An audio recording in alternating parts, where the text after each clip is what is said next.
Hey everyone, welcome back to the channel. Today, we're diving into a bone-chilling horror story titled NLM, originally written by the incredibly talented The Princess Pie over on Tumblr. Massive thanks to them for crafting this nightmare. The pages of the old, weathered document lay scattered, each holding secrets of a nightmare that had gripped the land. The first page was blank, a silent prelude to the horror that followed. The air felt heavy, as if the words themselves carried a curse. Whoever had written this knew the terror firsthand. The silence of the empty page was more unsettling than any strain.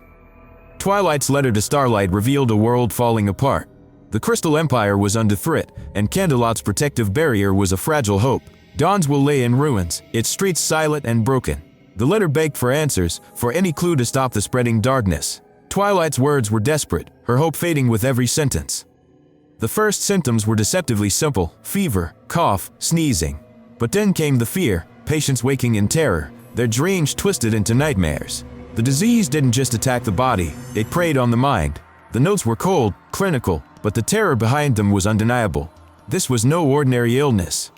The second stage was worse: pain, light sensitivity, and endless sleep. Victims would vanish into slumber for days, only to wake screaming. Their bodies weakened, their minds trapped in a cycle of fear.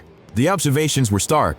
This was a slow, cruel descent into madness. No one escaped unscathed.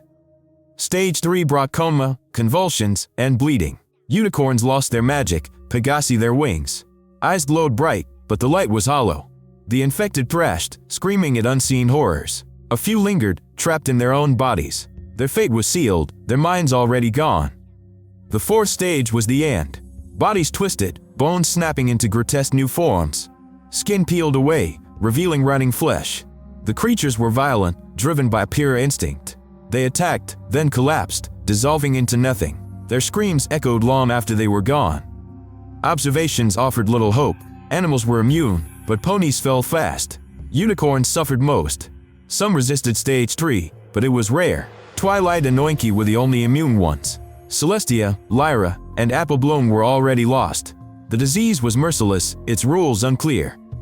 Zekr's riddle hinted at a deeper horror. The sun and Moan's meeting demanded a choice: lose 2 or lose 5. The sky held answers, but none could see them. The words were a warning, a puzzle wrapped in dread. The solution might save them, or doom them all. Twilight's final note was exhaustion and grief. She begged Starlight to stay safe, to keep searching. Crixie's efforts were fading, and Spike's absence weighed heavy. The letter ended abruptly, as if the writer had no strength left. The nightmare wasn't over. It was only beginning. And that's the haunting tale of NLM, a story of despair, impossible choices, and a curse with no mercy. Skull, a huge thank you to you for watching, and an extra special thanks to the Princess Pie on Tumblr for creating this masterpiece of horror.